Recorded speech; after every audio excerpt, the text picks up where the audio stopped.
Vous savez, il faut aimer la femme, mais il ne faut jamais courir derrière une femme. On ne court pas derrière une femme. Bonjour à tous, j'espère que vous allez bien. Aujourd'hui est un jour très intéressant. C'est aussi un sujet très sensible, je sais, surtout aux dames, si vous nous suivez aujourd'hui. Mais je sais qu'à la fin, on trouvera un terrain d'entente. Cette vidéo n'a pas pour but d'opposer les hommes aux femmes.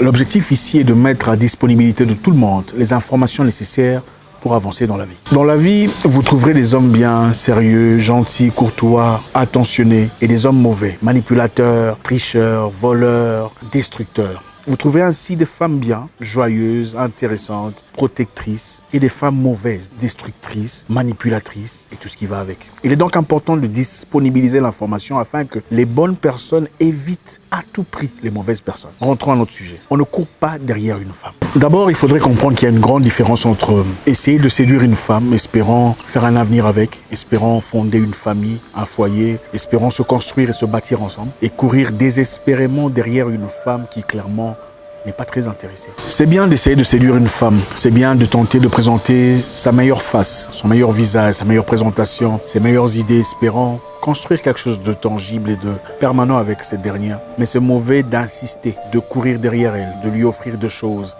de l'appeler de manière permanente, constamment, se forçant, espérant pouvoir à travers cette affaire en tirer une positivité de sa part. Entre autres, une relation ou un mariage. C'est très dangereux. Il ne s'agit pas ici d'occasion où vous parlez à une femme depuis 2 semaines et vous vous dites « Ah, ça fait un moment que je cours après ». Non, pas du tout. Je parle de 12 mois, par exemple, ok? 18 mois que vous courez derrière la même fille et elle vous sort les mêmes excuses, les mêmes histoires. Et quelquefois, elle ne répond pas à vos messages. Elle n'est pas en train de réagir. Et vous insistez. Je veux vous dire ce qui se passe, ok? L'une des principales raisons pour lesquelles une femme ne réagirait pas directement à vos demandes pendant 12 mois ou 18 mois, c'est très simple. Elle n'est pas intéressée. Elle n'est pas intéressée, soit parce que vous n'êtes pas son genre d'homme, ou vous n'êtes pas trop son style, ou vous n'êtes pas tout à fait ce qu'elle cherche, ou parce que voilà, elle n'est pas intéressée. Et c'est dur à accepter. Elle n'est pas intéressée et vous insistez. Et vous entendrez beaucoup de personnes vous dire, bon écoutez, il y a des moments où certaines personnes insistent. Et il se pourrait que vous ayez vécu avec une personne qui a insisté dans une situation. Et finalement, la fille finit par céder, par accepter de se mettre en relation avec cette personne. Je vous dirai, c'est quoi le problème? Quand une femme accepte de se mettre avec vous, après avoir longtemps insisté, ça veut simplement dire qu'après avoir observé, regardé autour d'elle, elle n'a vu pas d'autre option que vous. Donc il n'y avait personne de meilleur que vous, personne de plus intéressant, personne qui était un peu plus cohérent dans son intellect, personne qui était un peu plus convenable pour elle. Finalement, on s'est dit, bon écoute, de toute façon je suis en train de vieillir, le temps passe, bon, le gars il n'est pas méchant, il n'est pas trop mon genre, mais bon, il n'y a pas d'autre option, donc je vais accepter. Vous n'avez donc pas été dans ce cas son choix. Elle vous a accepté parce qu'elle a simplement compris qu'elle n'avait pas d'autre choix. Maintenant, quitte à vous de voir si cela vous convient, d'être le second ou le troisième choix d'une personne ou pas. Je ne dis pas que c'est pas bien, je ne dis pas qu'il faudrait nécessairement pas se mettre avec une telle personne. Je vous dis simplement que le fait de n'avoir pas été son premier choix poserait un problème. Maintenant, quitte à vous de voir si vous êtes prêt à passer le restant de votre vie avec une fille pour qui vous n'avez jamais été le premier choix. Parce qu'évidemment, il y a des problèmes qui viennent avec. Je sais que beaucoup se disent c'est bon, quelquefois il faut insister, puis ça marche. Ça a marché dans le passé avec beaucoup de personnes. C'est vrai, certes. Il y a beaucoup de relations qui ont été forgées de telle façon. Mais parmi ces relations, beaucoup parmi elles connaissent le même problème dont je vais expliquer après. Le problème qui souvent émerge quand on se met avec une femme pour qui on n'a jamais été le premier choix, et qu'à chaque fois que vous avez un problème, on s'attend à que ce soit toi qui trouves des solutions. Quand elle se fâche, c'est toi qui demandes pardon. Quand tu te fâches, c'est toi qui dois aller demander pardon, afin que vous redeveniez ce que vous étiez.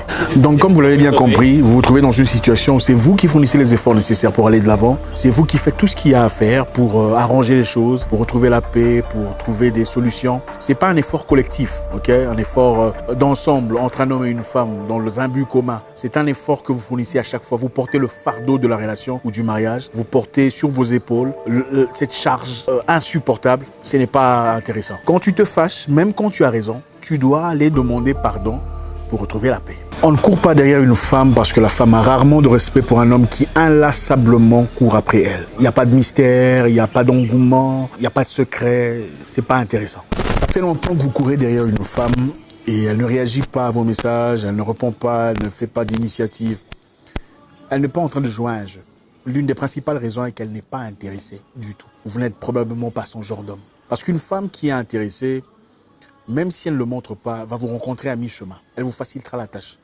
Et même si vous passez un moment sans lui adresser la parole, elle vous enverra même un petit message pour dire coucou, j'espère que tu vas bien. Ou un petit truc vraiment anodine, quelque chose d'absolument puéril pour rallumer la flamme. L'un des dangers auxquels on fait face quand on épouse une femme pour qui on n'a jamais été le premier choix est que quand ça ne marche pas entre vous, quand vous divorcez ou quand ça tombe à part ou quand la relation ne marche pas, c'est souvent le genre de personnes qui vont dire au monde « Ah, vous savez, d'ailleurs, il pue des aisselles. D'ailleurs, sa famille, ils sont pauvres. D'ailleurs, sa mère, elle est comme ça. Son père est... » C'est souvent le genre de personnes qui partent raconter n'importe quoi sur vous. Même des secrets, des petites choses auxquelles vous êtes... C'est le genre de personnes qui vous déçoivent, qui vous trahissent.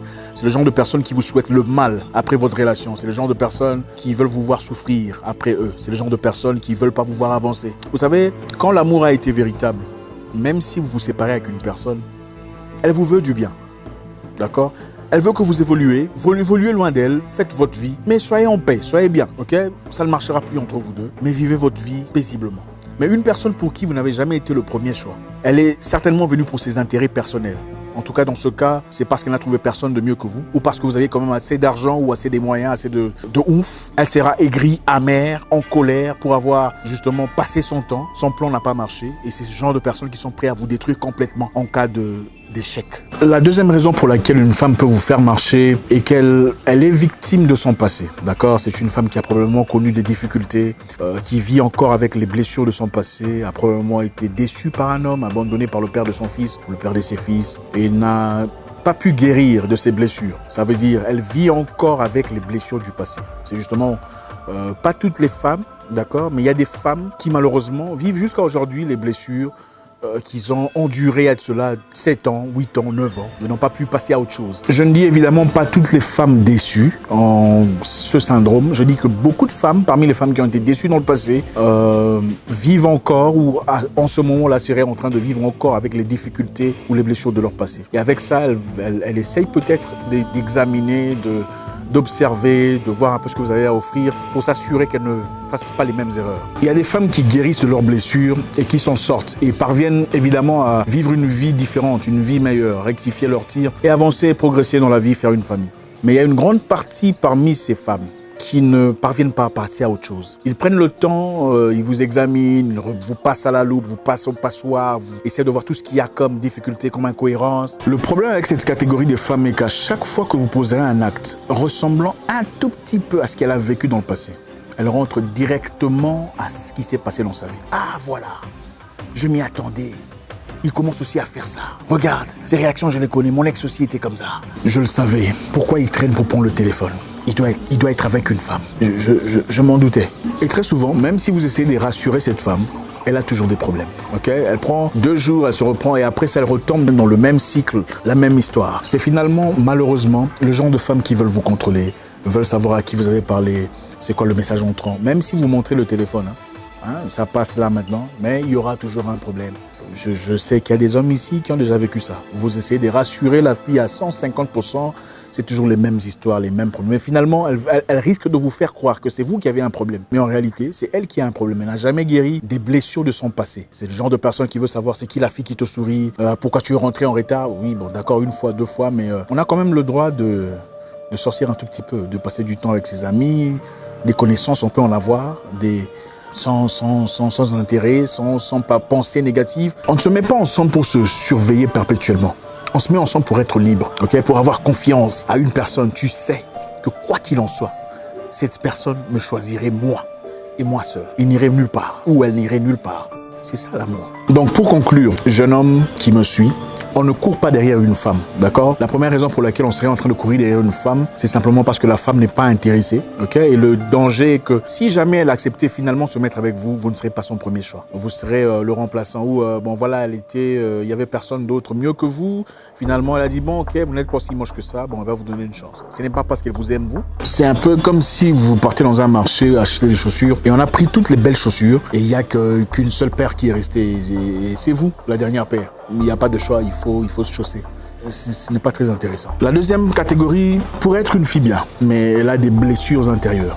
Okay? Parmi elles, certaines guérissent. Et c'est bien si vous tombez sur une qui guérit. Et il y a beaucoup qui ne guérissent pas. Maintenant, à vous de voir si vous voulez prendre ce charge, prendre cette responsabilité de... Sachez une chose, il y a des hommes qui sont nés pour guérir les femmes. Il y a des femmes qui sont nées pour guérir des hommes. Et il y a des hommes qui ne sont pas nés pour guérir qui que ce soit. Maintenant, il faut savoir, est-ce que je suis le genre de personne qui est née pour guérir une femme? Ça, c'est à vous de voir. Ça, c'était deux parmi les raisons pour lesquelles on ne court pas derrière une femme. On peut l'aimer, on peut la chérir, on peut tenter de la séduire, mais on ne court pas désespérément derrière une femme.